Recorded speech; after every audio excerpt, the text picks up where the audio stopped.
Shalom, selamat datang di program Sekolah Sahabat 5 Menit GMAHK Jemaat Menteng. Judul pelajaran hari ini, Rabu tanggal 7 April 2021 adalah Perjanjian dengan Musa.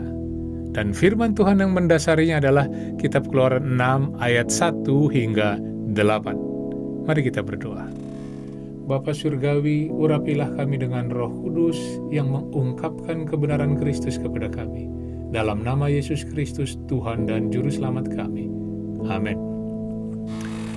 Saudaraku, setelah kita mempelajari dasar-dasar perjanjian, lalu kita juga mempelajari perjanjian Tuhan dengan Nuh dan perjanjian dengan Abraham, hari ini kita belajar tentang perjanjian Tuhan dengan Musa dan bangsa Israel.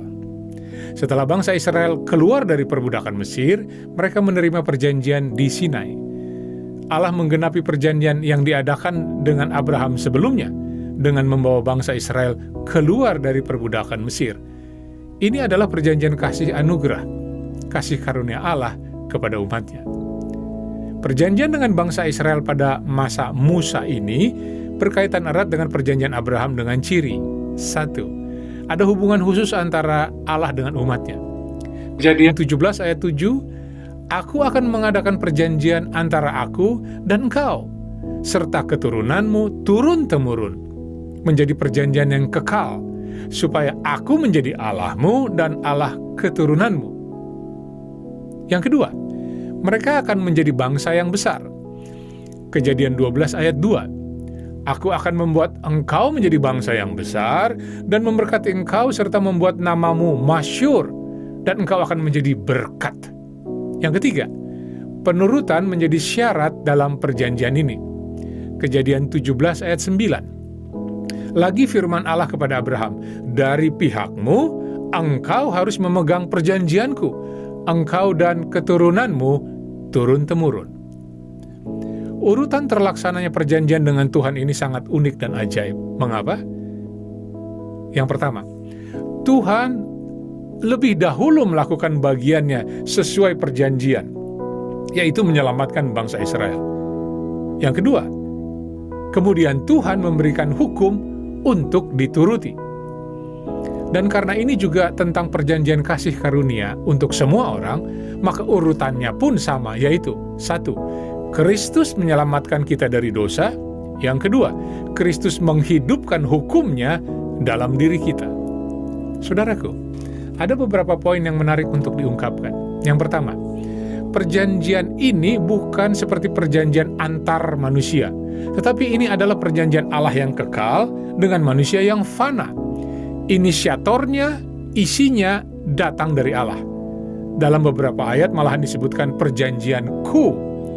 Dalam bahasa Greka, diatheke, yang bermakna last will and testament, wasiat.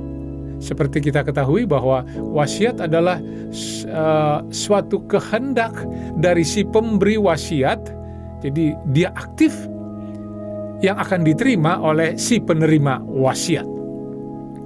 Poin kedua yang menarik adalah Allah tidak pernah wan prestasi atau ingkar janji dalam perjanjiannya.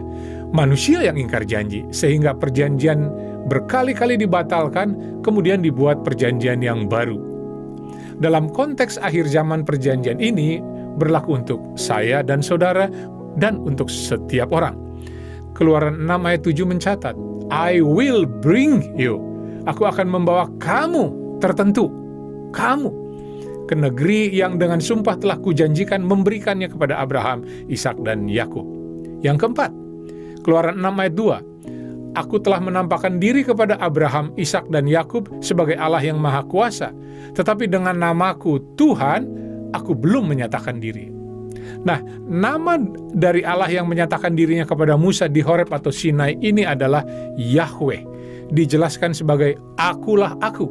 Juga dalam perjanjian baru dengan kata aku yang menunjuk kepada Allah melalui Yesus.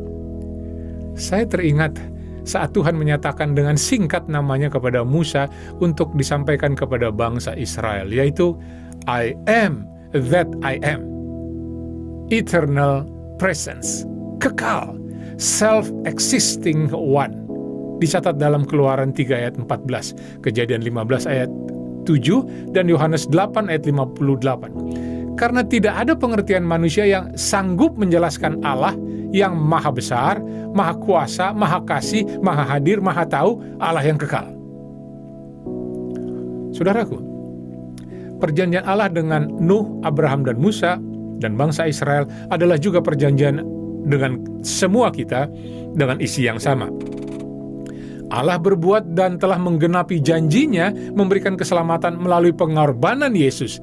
Dan bagian kita adalah menerima, menurut dan hidup dalam perjanjian itu sehingga tercapailah tujuan perjanjian, yaitu 1. Tuhan memberikan negeri perjanjian, Kanaan Semawi, kehidupan kekal. Yang kedua, kamu akan menjadi umatku dan aku menjadi Allahmu.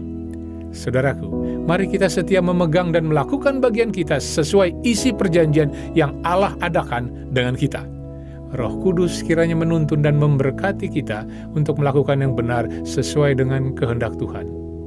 Tuhan memberkati. Amin.